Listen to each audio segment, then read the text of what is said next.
Welcome to the DBZ United podcast. This is our second one, so we're all excited. I'm TJ. I'll be your host today, and I've got a couple of cool guys on the pod with me today.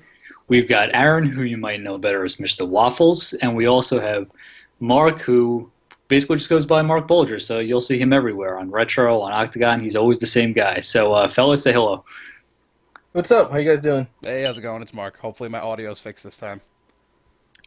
Yeah, it sounds like everybody's great, and this time we're going to be talking about something a little bit opposite of our first podcast. In our first podcast, we talked a lot about all the varieties of Ginyu, what the strengths and weaknesses are, what their merits are, how they play against the rest of the meta. And you can see that all on our first podcast. If you haven't listened to that yet, make sure you go check it out after this one. But today we're going to be talking about something just a little bit outside the meta. We're going to be talking about who's number 4. So we all know what the top 3 is. We know that it's Namekian Piccolo. We know that it's a variety of Black Frillin, and we know that it's a Rainbow Ginyu, even though it's probably a little silly to lump them all together. That's what most people do. So we'll do the same here. So we're going to ask ourselves, and if you guys have input listening to the podcast, be sure to let us know afterwards. Let us know what you think. What's the 4th best deck in the format now?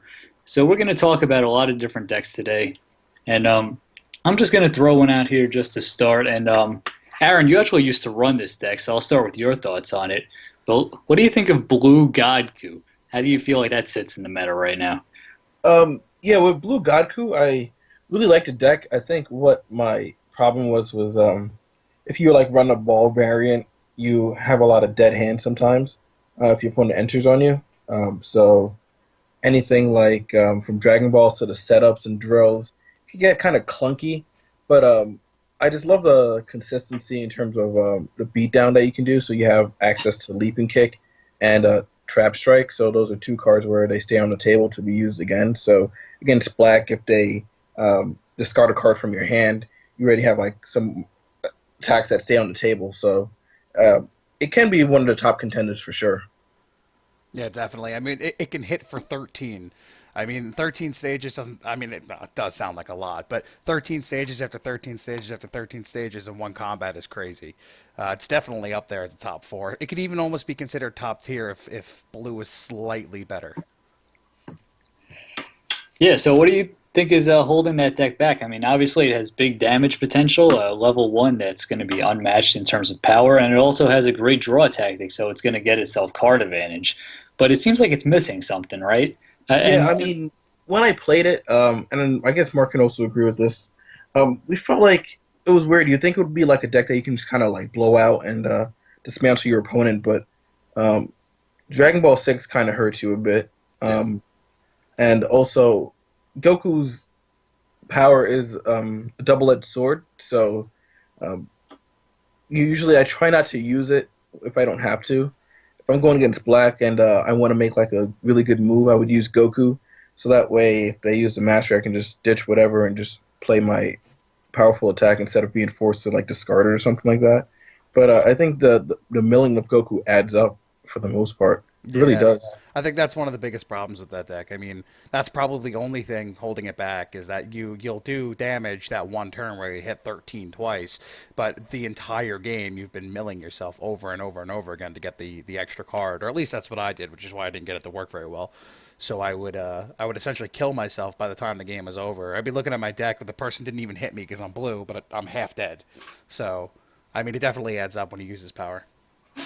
Yeah, and it seems like that especially hurts you when you play against the Namekian, right? Because while you're taking cards out of your own deck, they're just sitting there rejuvenating cards, and that advantage really doubles over. Yeah, I mean, hitting a Namekian Piccolo especially is just helping them. So while they're stage locked, they pop away to close, go up to 2, and then their fun begins. So, yeah, sorry I cut you off there a little bit. But yeah, I mean, it's just one of those things where it's again that streamlined one direction. I mean, you have a lot of access to get your balls back, and the reason why I liked it was because I felt it had a pretty good Namekian matchup in the sense that you're able to still capture that last ball.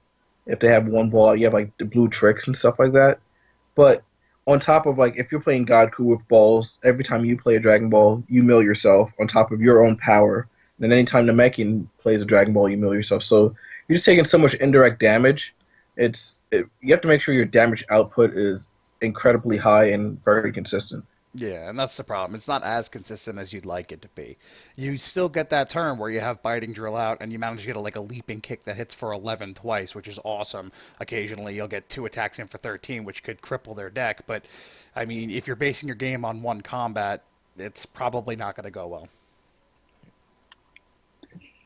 Yeah, I can definitely see that. So, what do you guys think is the best way to build a blue Gaiku? Is it to run all seven balls, or is it better to just run maybe a few for tech, like say the two and the four ball, or to just not run any at all and make it more of a suicide build? I mean, I'll throw that one over to Aaron because I only made one build and it was pure beats, and I don't know. I felt like it wasn't for me. Yeah, I mean, I ran all seven. Initially, had like a couple of them in there, and then I found myself just adding all seven just because they were all good in their own merit.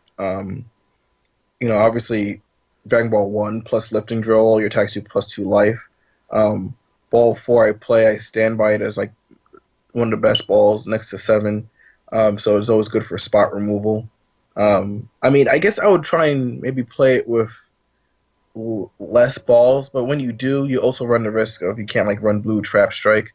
And for me, I was playing three of that card in all seven Dragon Balls, and that card was dead a lot as well.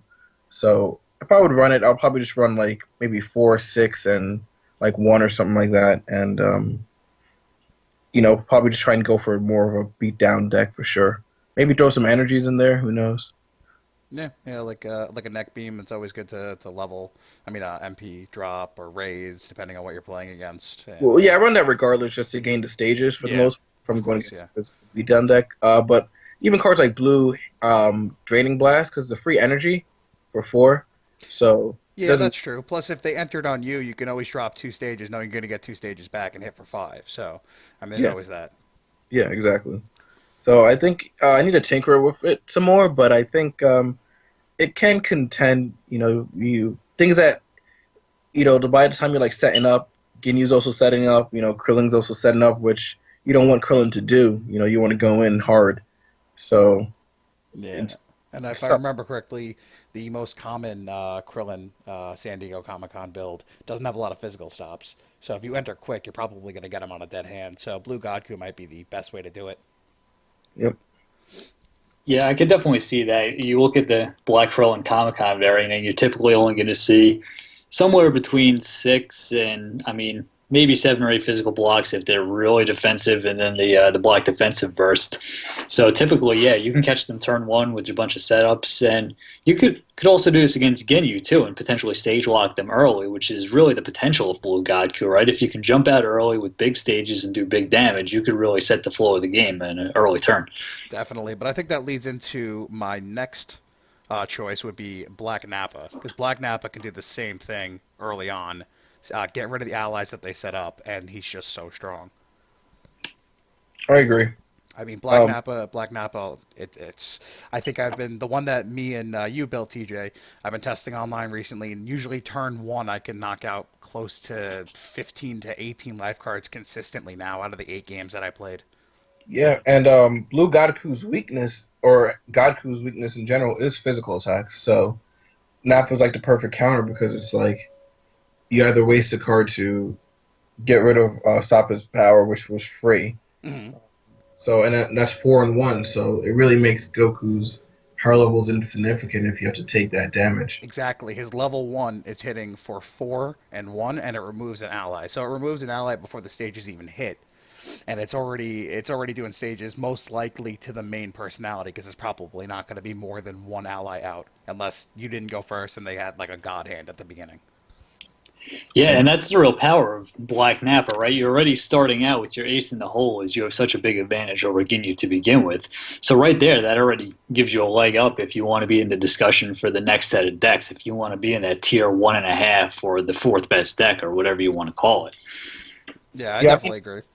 I think Black Nappa can actually be tier 1. I think people when they play it, they always just have the mindset of just like, oh, Black Nappa physical, and they just go like physical beats. But I think if you mix it in with some energies, I think Cash is pretty. I think like nearly stable for Black decks right now. Honestly, you know, especially with Nappa, if you can land a capture, I don't see it coming.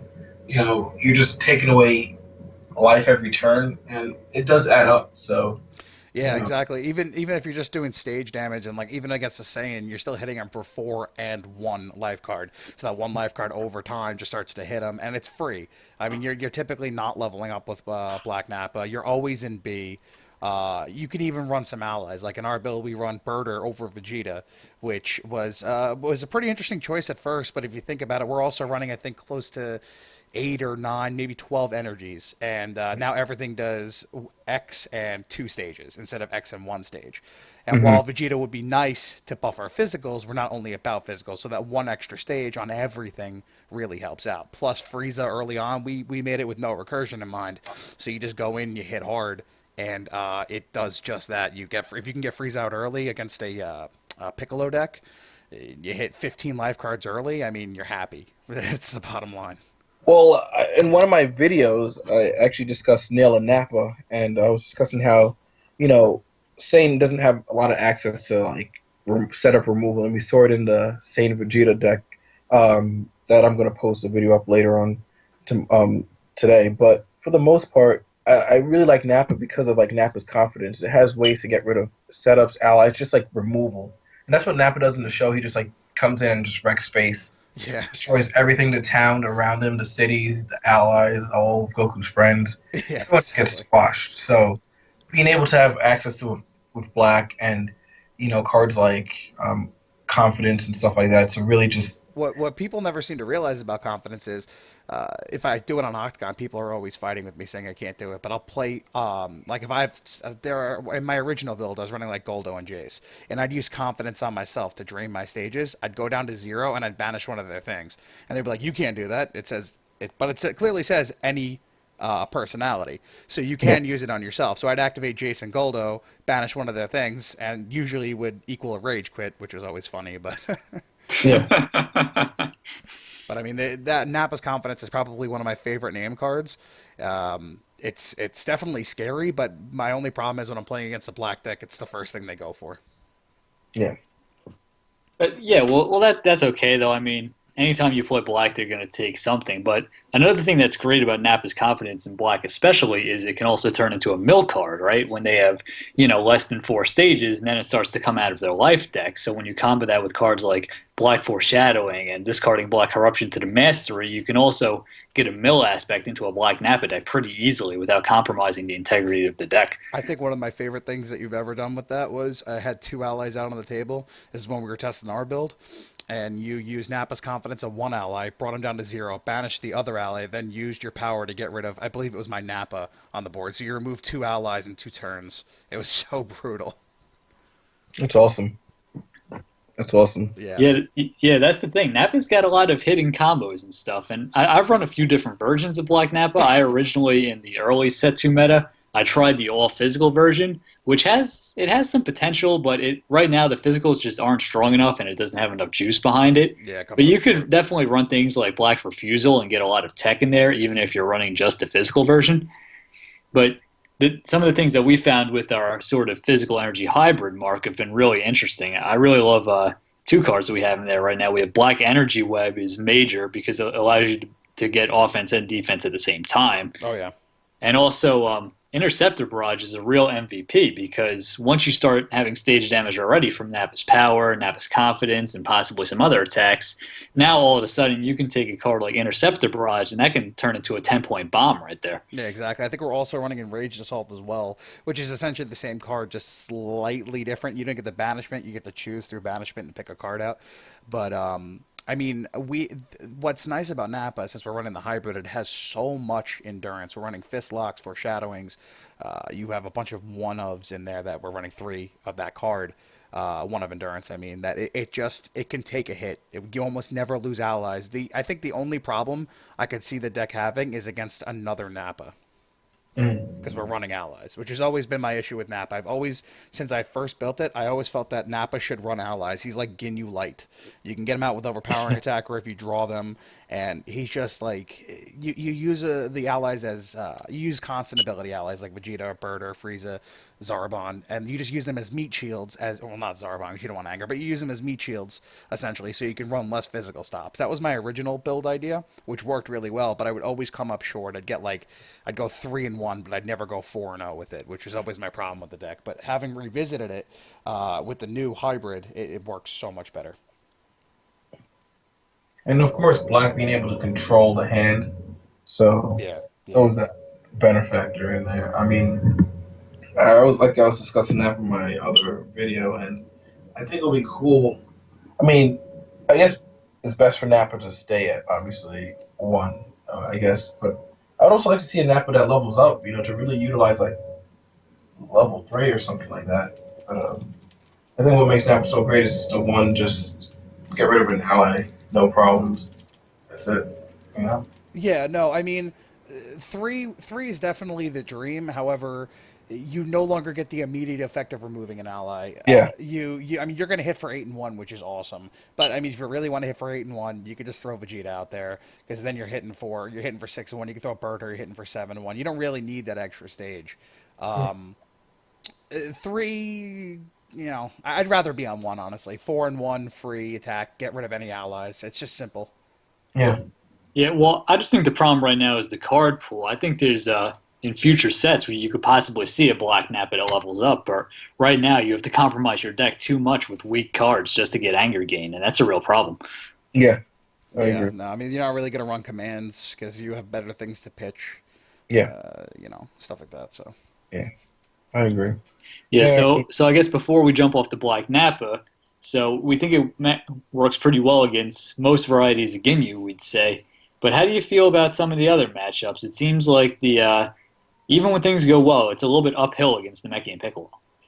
I mean, you could say the same thing about pretty much any matchup against Namekian and Piccolo, unless you're running Ginyu or Krillin. I mean, you're going to have a tough time because they can just rejuve so much. But what's nice about Nappa, once again, is you run Frieza because he's a villain, and you have the ability to remove their pile, and then you're setting up for foreshadowings. And if you really want to get crazy with it, you can run Hair Trap, but that's not something typically I would run, or even Counter Ball if you're going to run an energy variant. So it does fairly well, but it's still, like you said, an uphill battle. yeah.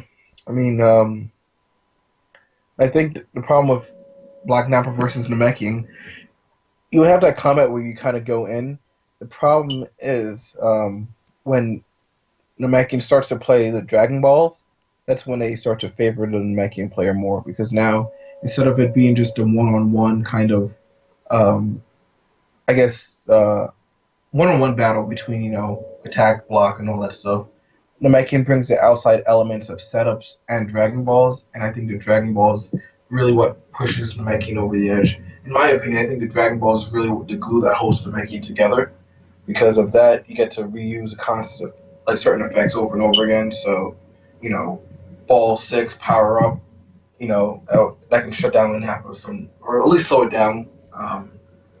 Ball Yeah, 5 to gain back stages and then shuffle it again to use it again. yeah. So, yeah, I mean, that's one of the things one of the problems I have with a physical beatdown versus a Piccolo deck is that you can remove their stages, but they're gonna get it back. I mean, Piccolo either is gonna level up or he's gonna get DB6, and he's gonna get his stages back one way or another. Plus the high per.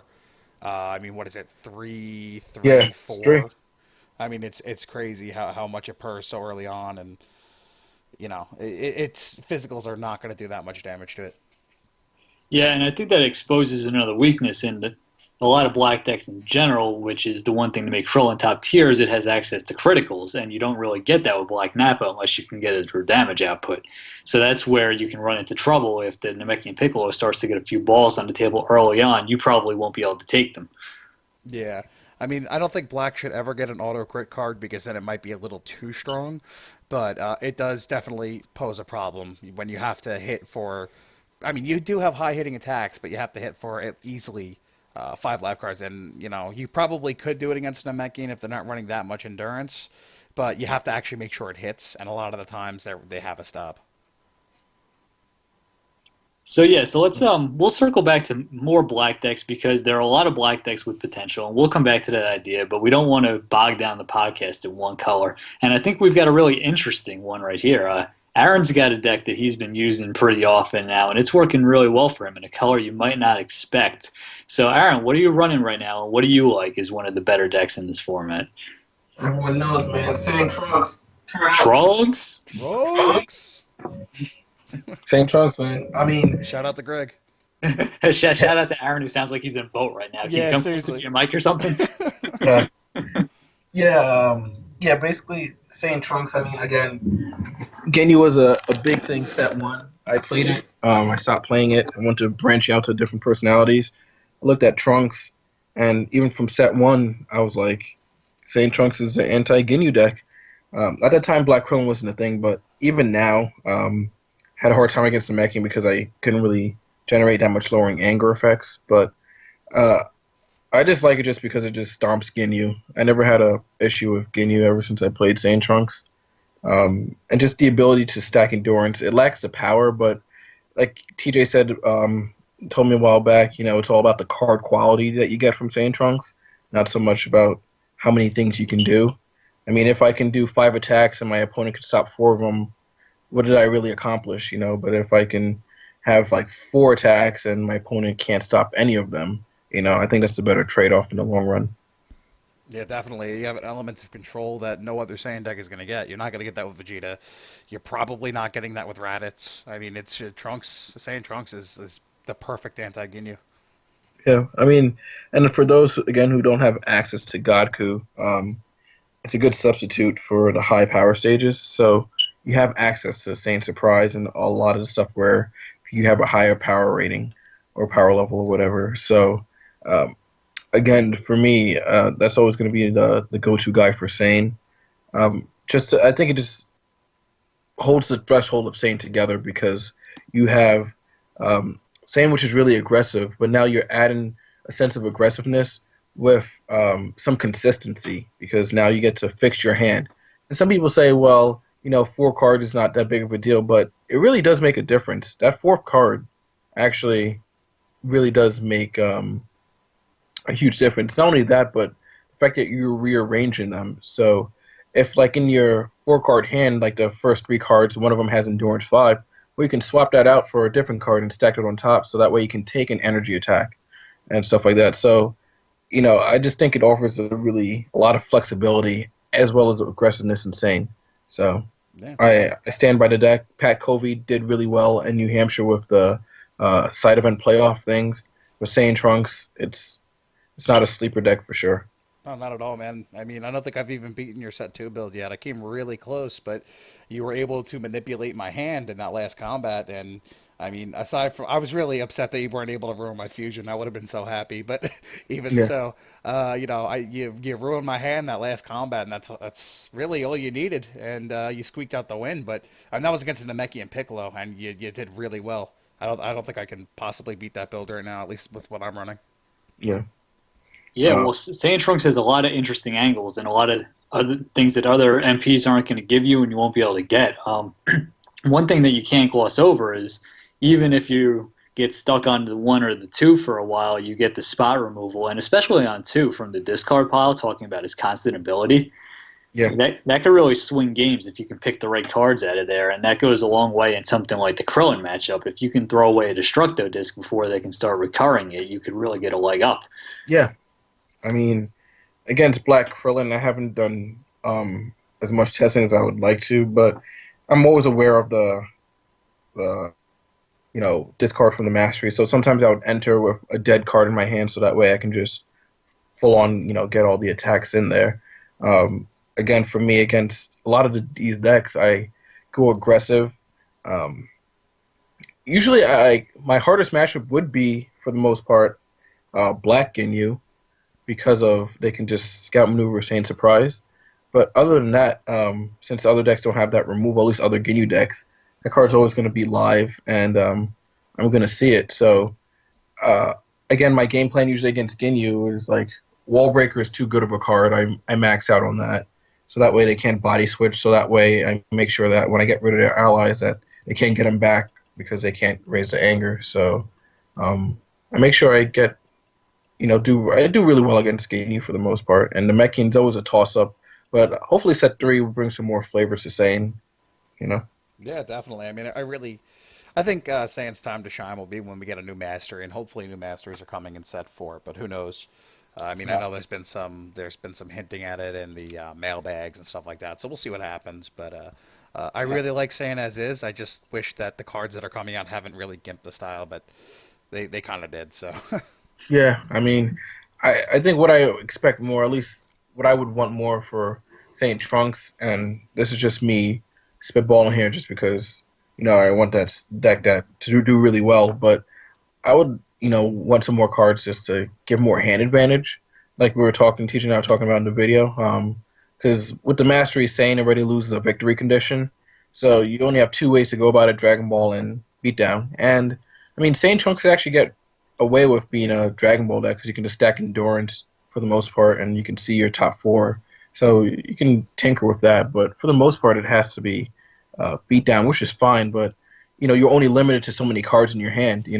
So having four cards, you can only max four attacks. Unless you play like an elbow drop. But outside of that, you're just pretty much restricted. yeah, more or less. I mean, the only other time you're gonna get another attack is if they have a ball on the table and you're eligible to steal it with pinpoint or something like that, just to Yeah. keep your chain going. Or you have an enraged or something, a shoulder or grab, saying grab. I always call it saying shoulder grab, but Yeah, well, saying grab is villains only, but oh yeah, I see your point Grr. that that, Yeah, I run illegal that decks.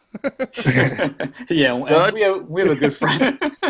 Hey, let's just not go there on that Yeah, I one. wouldn't even go there because good friend is stretching it. Oh, wow. Now we're really throwing shots at people. Ah, Okay. poor Greg. Ah, he Love doesn't you. listen anyway. Well, but let me actually try to make a DBZ related point here.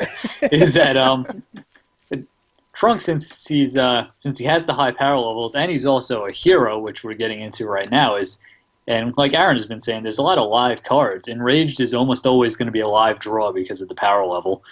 And then you have another real MVP card in Saiyan Trunks right now, is Saiyan Prep Ball. That card can do some serious work. Yeah. So that's where you can really get your card advantage from. You could pull so many things there. I know Aaron has pulled Drive By on me many times, and against decks without discard removal, that could be pretty much an infinite loop. You could also pull something like Saiyan Power Up and get another card out of your discard pile, or you could pull back your Rescue or your Strength Test that fell into the discard pile just from damage over the course of the game. Isn't So prepped ball saying after banish after use? well, yeah, it's true. You can only use the prep ball so many times, but if you get enough, if you cycle the drive by enough, and then you could also rejuve it and find it in your deck again, it feels like an infinite combo, even if it's technically not. Yeah, sure. Any combo insane is nice. Well, what I realized about Drive By was I kind of played it, I wouldn't say wrong, but I didn't really maximize on it. And basically, let's say if you're at 4 anger and you Drive By, you put a card on top, and then if it has endurance, you get to rejuvenate a card. So a lot of times I would rejuvenate like a Saiyan style card, but I've been going more of the route where I would Drive By for 4, um, stack a card with endurance on top, and rejuvenate a non-Saiyan style card like a sphere or anything that's not Saiyan. So that way I keep my 4 anger, so that way I can Drive By again for 4, and really maximize the damage on that. So Yeah, it's not a bad idea. I never even thought to do that. I would mostly try and level up with the card. yeah, Because, I mean, typically when you're running a Saiyan deck, you want to get to level 4. And pretty much anything Raditz, Nappa, pretty much anybody. But that's actually a really good idea. I'll try that next time. yeah, So if you have two Drive-Bys, Drive By, mill 4, pick card endurance, rejuvenate non-Saiyan style card, so you don't level up, and then Drive By again for 4. Do the same thing again, prep ball, get Drive By, do that again. Get that guy You know, all salty. well, that time you'll have to level up because he played in attack, but something like that. Yeah, yeah, that's Yeah. pretty cool. Yeah, that makes a lot of sense. And just one more point on that before we keep the train moving here is Aaron mentioned spheres in Trunks, and I don't know if there's a better personality to run a sphere all across the game than Trunks, just because of his ability to scry the top of his deck and look through and plan out your turns. You could have a sphere at the perfect time whenever you want it. It's really amazing and very difficult Dude, to play against. oh man, dude, it's just amazing. Like, especially when you're on Trunks 3, you get to look at the top 6, and the sphere's in one of the top 6, and you get the sphere, you know, after you're rearranging. It's just so powerful just because now you have the built-in smoothness, and, you don't have to worry about anything. You stack your stuff with endurance. And again, the way I play Trunks is I make sure I stack some cards with endurance on top, so that way I don't have to so much rely on having an energy block in my hand, because essentially if I have like 4 cards in my hand, my opponent does an energy instead of me 1 for 1 in it, so I go down to 3. I can just take the energy because I know that endurance is on the top, and I still have 4 cards, and I can just put all those attacks down on the field. So it's really good. Yeah, man. My only problem with Trunks, I think, is the name cards. I mean, Oh yeah, they're hard. Well, I mean, I mean, Sword Slash is amazing, but Sword Stance is, you know, the banishment for 6 is amazing. I'm like, don't get me wrong, but just like you have to pay a stage for AT +4, and like it almost, I don't think I've ever seen it hit. So, I mean, I don't know. I just feel that with an MP that doesn't have an attack as a power, to give him kind of like not the greatest name cards was doing it a disservice. yeah, Yeah, I definitely see that. I think that's the one thing holding Trunks back is the damage output. It's either you run all the physicals but you lose the tech, or you keep all the tech but then you have to grind out all the games, and that's yeah, kind of the balance you have to strike. yeah. Yeah. So, I mean, has anybody tried Black Trunks yet? Because I mean, I've seen a couple of people try and run it, but they seem so dependent on the physical attacks, and they never did a hybrid that I might actually want to try and revisit that. I mean, I'm not a huge fan of banishing everything just for a foreshadowing for 6. Like that doesn't get me off there. I don't care. You know what I mean? I want to do actual damage. So I think that a nice hybrid could work in a black deck, but the trunks that I've been seeing have only been physical beats. So I mean, have you guys tried that yet, or? as for Black Trunks, no.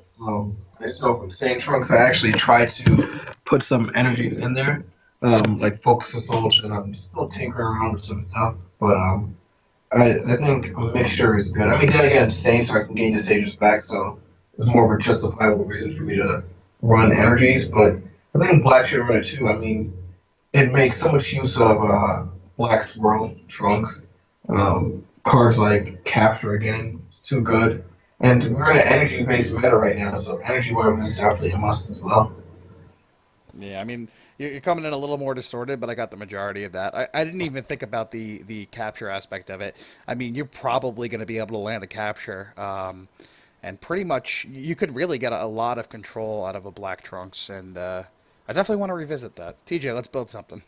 Yeah, well, I've actually been working on Black Trunks, and it actually has a pretty nice matchup with Namekian because you can find a lot of banishment in that deck. I mean, I love Crushing Beam in there; does so much work. You have the Sword Slash. You still run Devastating Blows just for the utility of it. It's such a great card. Yeah, definitely. And really, in a Black Trunks, I think I've my early builds were probably based on leveling too much, but really you only need to get to level 2 in a Black Trunks, and then you're basically set. You've got enough Yep. control to ride it out for the rest of the game. Yeah, I definitely want to revisit that. So that's one. I mean, if you're out there listening to this podcast and you have a Black Trunks that works, let us know. Let us know what it looks like and what you're playing against and how it works, because we're all interested in it and we'd love to see it. Yeah, it's not something we All right. typically see around our local area, so that would be pretty cool. I should play it again. Hopefully, Imani will get back in the game. That was his deck. Yeah, yeah. I mean, it is what it is.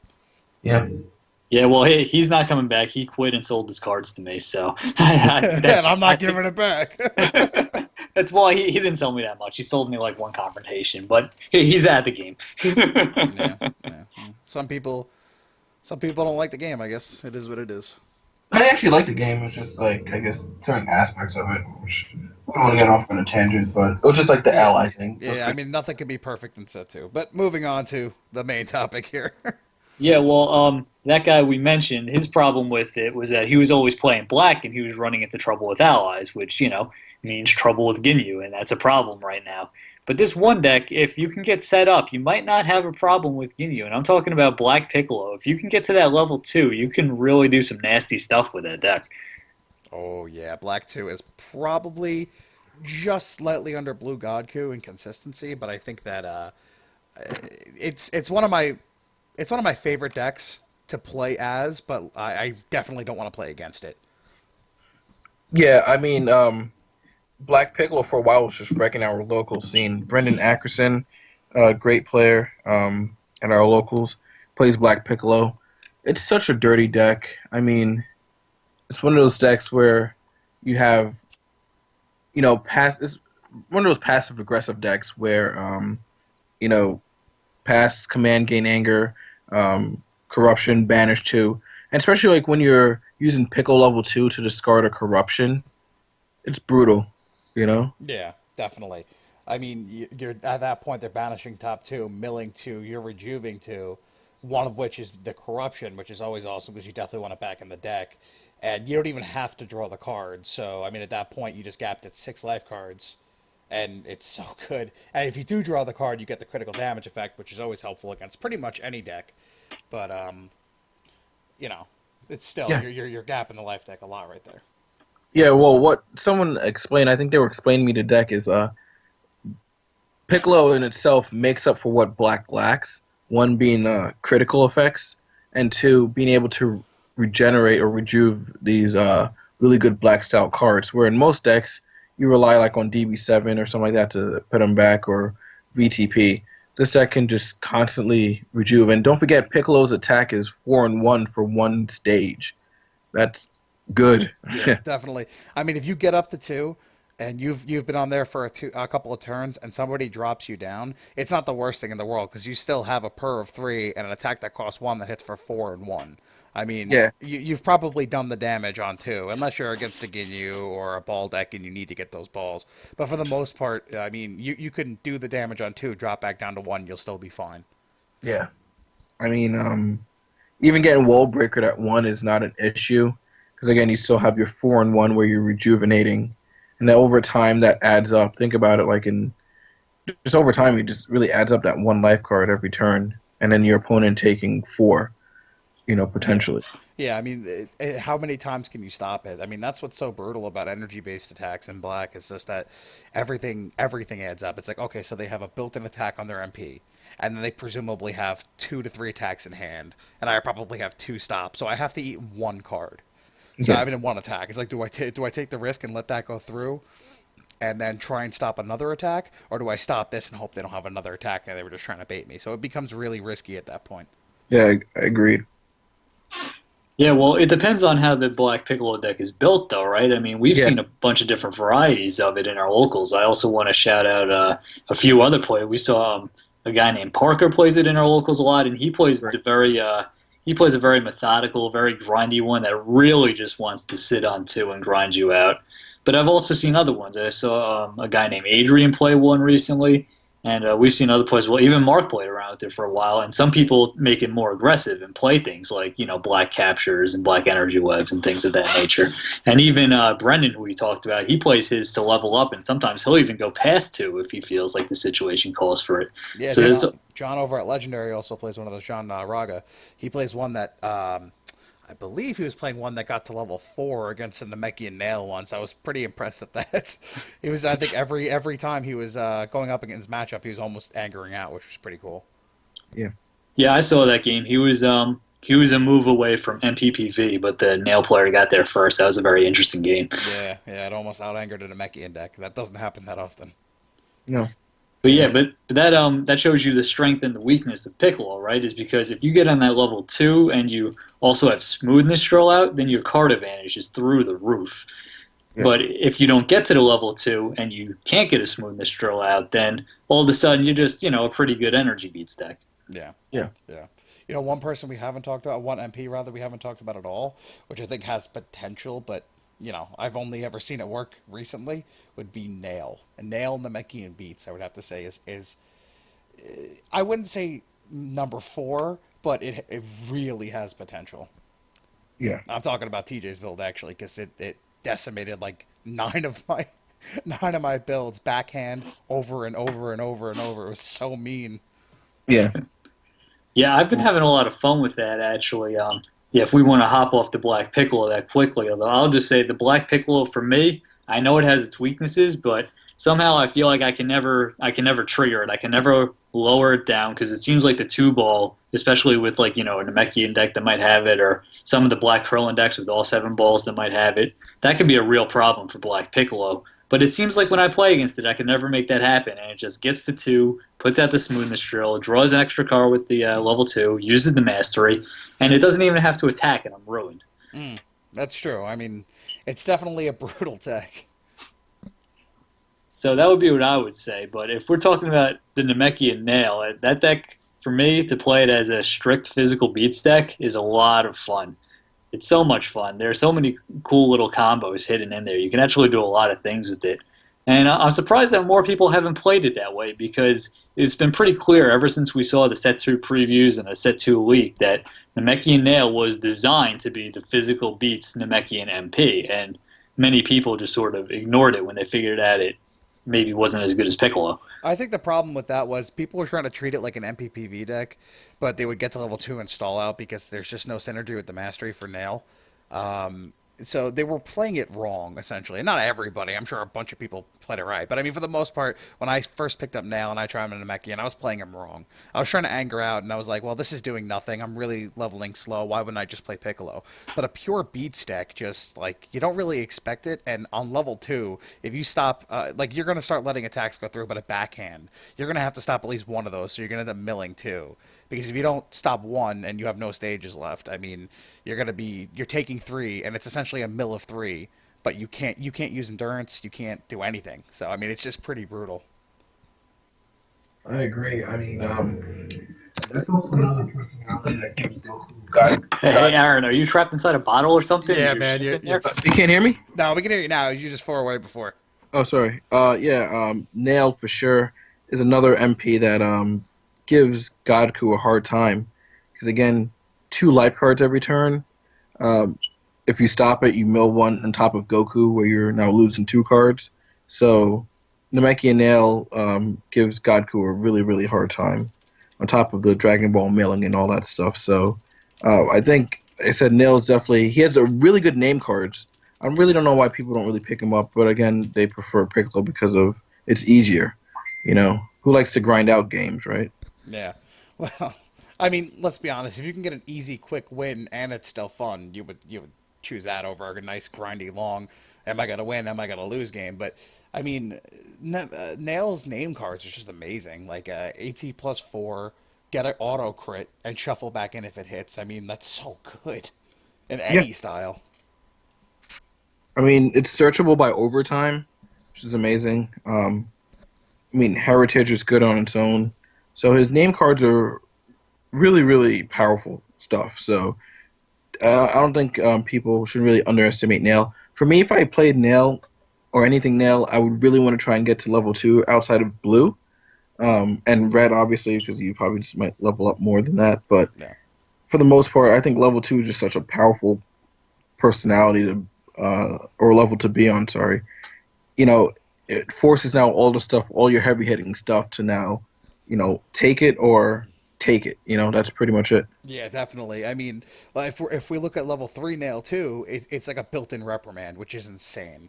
I mean, the ability to put ball 7 into play, not place it, I believe, but I think it's to play it, and then pull it back out is just crazy. And you gain anger while doing it. Going up to level 4 is even better. A built-in smoothness drill, an attack for 7, and I don't remember the third effect, but there are 3 effects on that card. Yeah, well, just going back, the level 3 is actually a place into play, so you won't get the effect of the Okay, Dragon but it's Ball. still a mill. Yeah, you can still trigger a mill, and it's useful, like you said, as a reprimand to pull things back. And also in Namekian, you get some cool options where, like, if your opponent has a ball on the field that you would like to place down because it got stuck in your hand somehow, you could bounce their ball back, and then when the turn comes around, you could put yours down and then lock their ball out of the game. So you get some cool options on 3. 3 is really a game-breaking level if you can get there with any semblance of a game left. And then 4, Mark, the thing you were thinking of is that physical attack for 7 stages, which is already huge. On hit, you get to use the effect of a Dragon Ball in play, just like targeted strike. That's right. And I would say that's broken, but you actually have to get there, and it's really hard to get there. So you're rewarded for doing something that's very difficult to do, and it's probably end game by the time you're there anyway. Yeah, So which is how all MPs should really be designed. Give them a really good, power when they get to that level. Because it's like Gohan level 4. That loop. It's amazing when you get there, but you have to get there. So yeah, like I mean, like Piccolo's level 4, you get there fairly easy, but an energy attack for 7, which is easily the strongest energy attack in Namekian, and then you redo for each Dragon Ball you have on the table. It's just awesome. And then I think it's also you need 7 to crit them, which is even better. I mean, that's rewarding you for getting to level 4. So I mean, like Trunks, you get to look at either player's top 4 or top 8. Was it Top six. top Top 6? six. I was getting there eventually. So I mean, Top four is where you lost, sir. yeah. Yeah, but basically just getting back on the nail train. Again, if people want to play nail, if like especially Namekian nail, they have access to an arsenal of stuff. So, I mean, they have pretty good setup removal now with that physical attack where if you performed another one previously, banish a setup or drill or something like that. So that's really good against getting rid of problematic smoothness drills and stuff. I think the issue is when it comes to Ginyu, that'll probably be the worst matchup, especially that the allies can just take these stages and just laugh pretty much. Yeah, But I mean, you do have some built-in crits, but it's still a problem, yeah. Because you're not really angering out anymore, and you were really just based on doing some damage, so it would be some issues right there. yeah, I mean, Go ahead, Aaron. oh, sorry. Well, anytime I consider Ginyu in the equation, I always think about the 3 overpowering attacks. And if your deck can deal a critical damage, which is fine, I always think that it's always offset by the overpowering attacks. So for every Nail's dashing attack that you have, you think that your opponent can just counter it with an overpowering attack. So it basically cancels out. So you need to have some more outside crits like double strike and. Or you could always run banishment like Devastating Blow. I mean, I wish there was room for both Devastating Blow and Wallbreaker in my builds. I try and choose one or the other because it just starts to clutter up with freestyle cards after a while. But Devastating Blow is just such a great card, and still I feel a staple on a lot of decks. That extra banishment against Ginyu is just so helpful. Oh yeah, you need banishment against all of the top decks and a lot of the other outside decks too. That's a topic I'll come to at the end, which will be which of these decks do you think is most balanced against the rest of the meta, not the top, just against the random stuff that you'll see.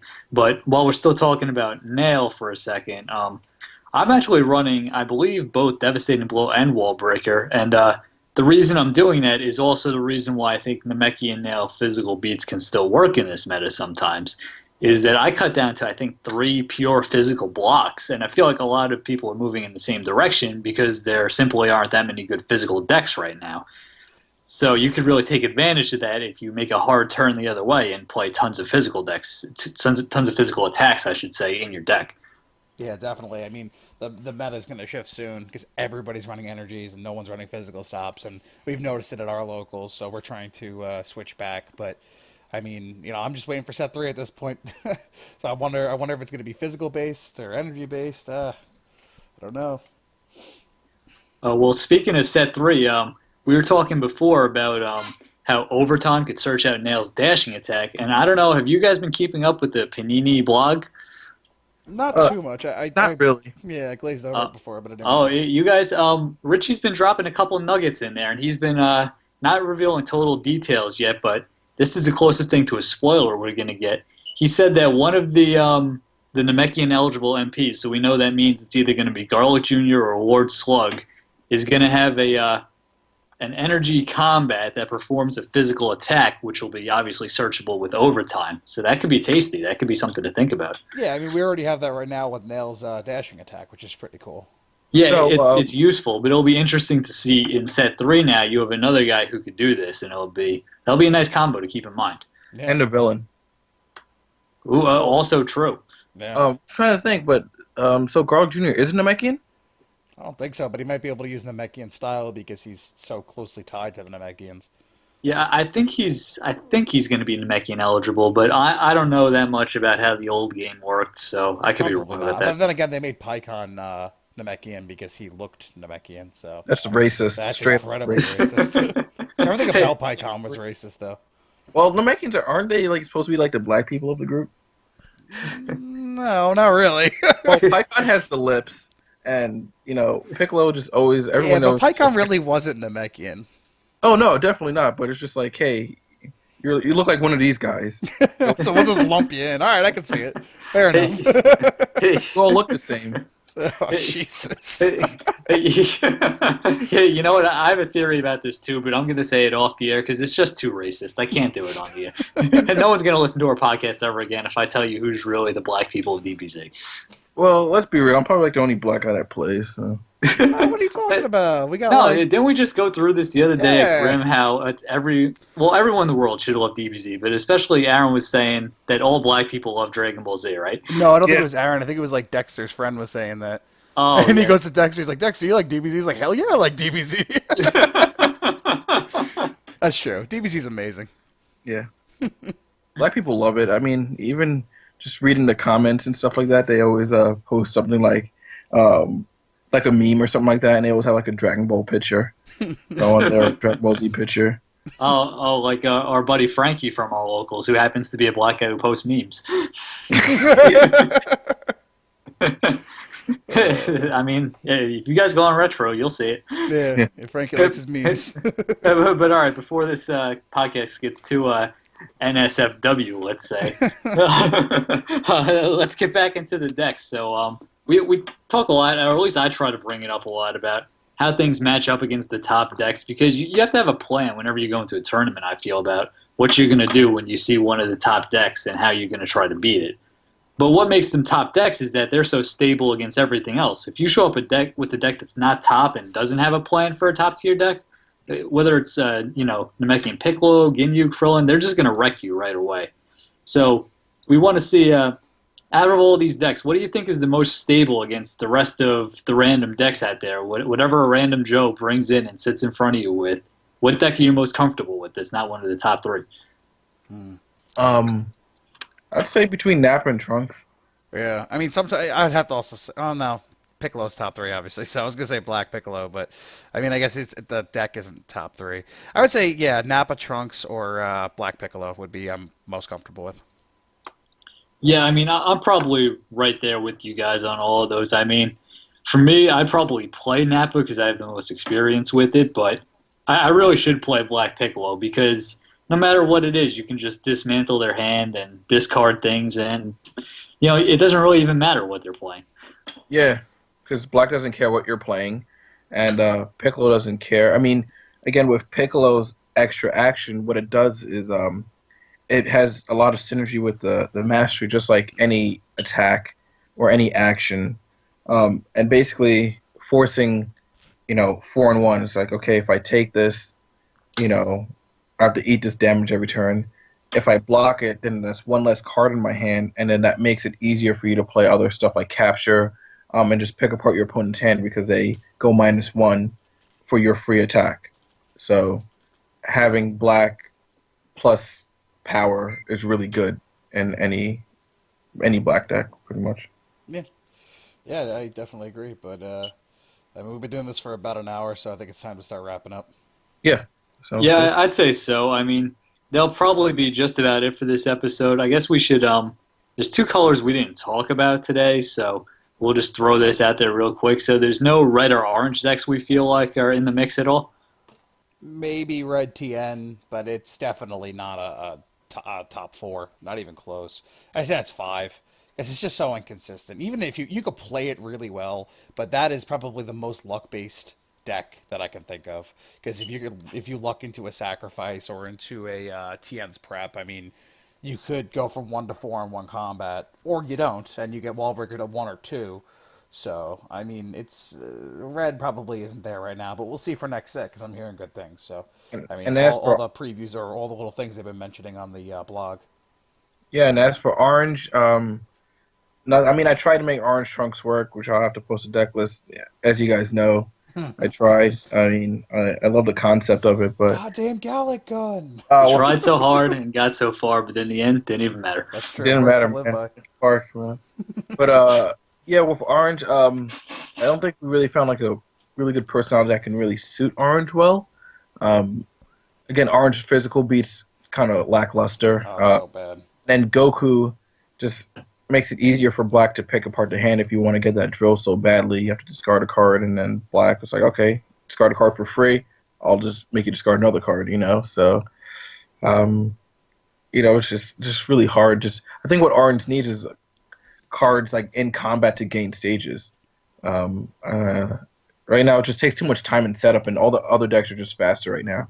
Yeah, I mean, if you look at Orange Krillin, he's not bad. San Diego Comic Con because you have a possession drill to activate your mastery, which is always great. When you have something to, not your mastery, I'm sorry, your How?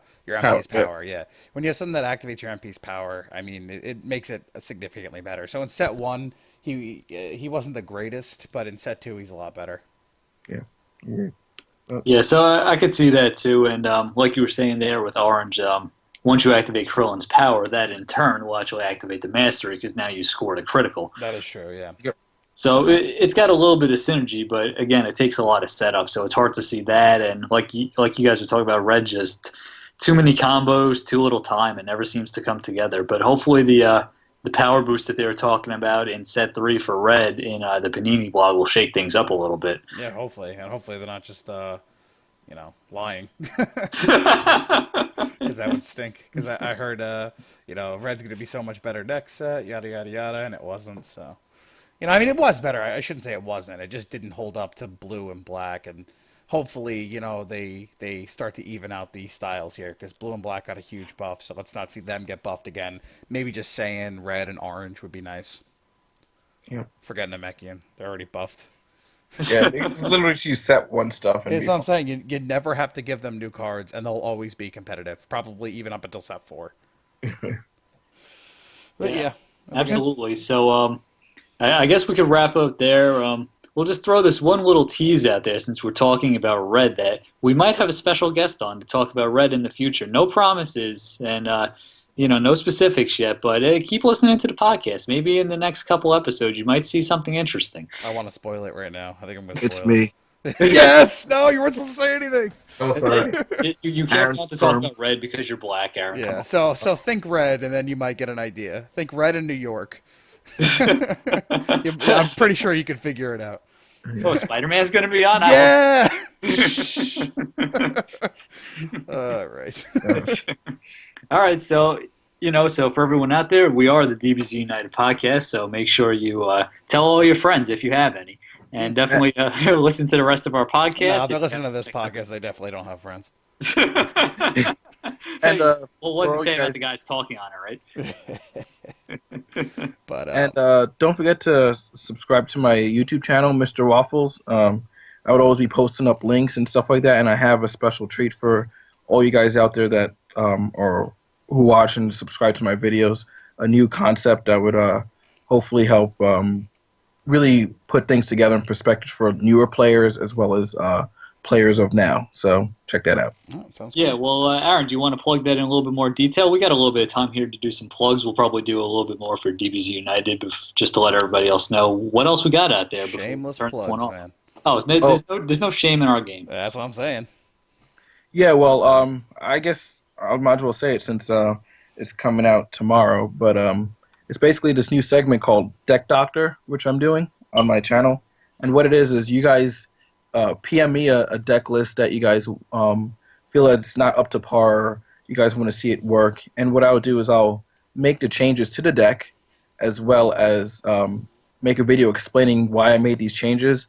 And then I would have a video of me playing the deck on Octagon against some opponents, so you guys can see the deck, new revised deck in action. So it's almost like pimp my deck, for That's the actually a most part. really good idea too, because a lot of the times you can help somebody, you can suggest something on retro and be like, well, you should run this instead, but without actually seeing it in action, they wouldn't understand why you would run it. To actually give them the Octagon video on top of that and explaining why you're doing it could be really helpful.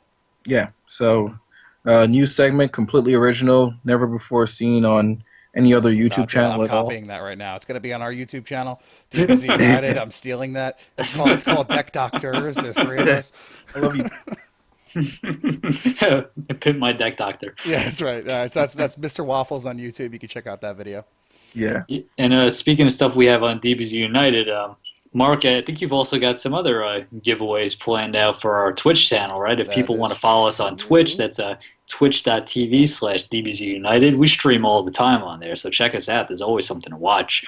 Yep. We're just making asses of ourselves playing janky decks and stuff like that. But if we reach 100 followers on Twitch, I will be giving away the Yamcha Met. I know it's not everybody's favorite, but when we hit 200, I'll be giving away the San Diego Comic-Con mat, the first one that was originally available. And that one is everyone's favorite. Exactly. So I have both of those mats, really good condition on both, but they're free, so it doesn't matter the condition, right? And just got to reach 100 and 200 followers respectively on Twitch, and I'll do a giveaway each time. I'll get everybody's name, everybody's Twitch name into a.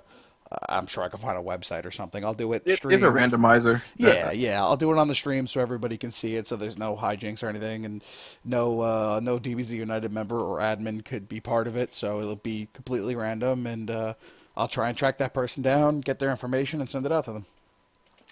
As of today, I'm not part of DBZ United, so I can get a free mat. That is true. Except unfortunately, you have been on this. You've been on this podcast, so no free mat, buddy. Oh. Yeah.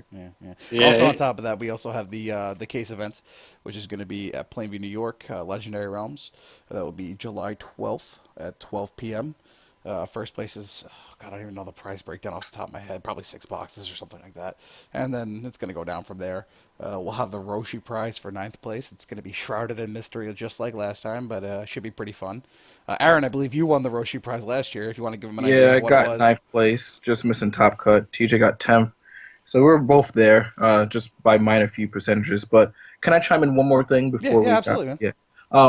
I also want to do something with for the DBZ community, and I was talking to TJ about this earlier. Basically having a Dragon Ball Day. So it's probably more convenient for those that are in the tri-state area because we live in New York. Basically, we want to have an event where we have DBZ Xenoverse, so those who like the video game can come and play in a tournament for that, as well as the card game. And basically, you can come in, cosplay, do whatever. We're going to try and have a movie section, so we're going to try and play all the DBZ movies from the beginning all the way up to Battle of the Gods. So it's something that it's going to be in the works, and I just need more feedback from the community in terms of what console they would prefer Xenoverse to be played on, whether it's 360, Xbox One, PS4, PS3, etc. So, that's something to look forward to, and I'll post some more details about that soon. Yeah, man, that sounds awesome. Keep us in the loop, and we'll start plugging it for you pretty much whenever we're on Twitch or anything like that. Or if we do a next podcast, if for whatever reason you can't make it, we'll definitely plug it because that actually sounds like a lot of fun. Thanks, guys. So, yeah, I think that's about it. TJ, you got anything else? Yeah, that sounds like about it. So you guys listening out there, just let us know what you thought of this podcast, what you think the top decks are, and what you think is able to compete with the top three. And if you got a deck that can beat them down, then let us know. Tell us what you're thinking. Share a list. I mean, we're going to be everywhere. We're going to be on Retro and DBZ Long Island, and of course our DBZ United page. If you're not there, you can find that on Facebook as well. We'll have links under the YouTube description. So until next time, guys, we're trying to do a podcast roughly every week. So this will probably be up on a Wednesday. So look around that range, and you might see a new podcast every week. Yeah, I might throw it up tonight. We'll see. Yeah, all right. Sounds like a plan. All right. So thanks, guys. Well, until next time on DBZ United Podcast. Bye. Peace, guys.